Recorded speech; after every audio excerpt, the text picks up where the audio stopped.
Hi friends, ఇందులో అయితే వడ్లేసారండి. ఇదైతే మనకి రైస్ తయారయ్యే మెషిన్స్.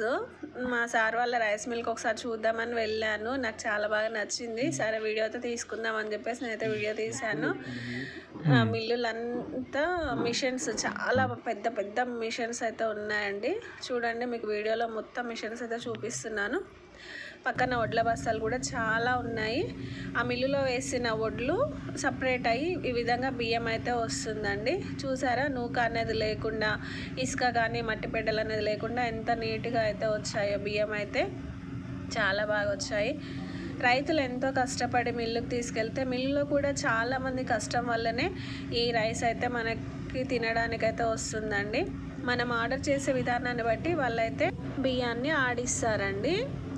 ఈ విధంగా తయారైన రైస్ని ఏ విధంగా ప్యాకింగ్ చేస్తారో కూడా మీకు చూపిస్తాను. ఎంతోమంది కష్ట ఫలితం అండి ఇదైతే. అన్నాన్ని ఎవరు వేస్ట్ చేయకండి.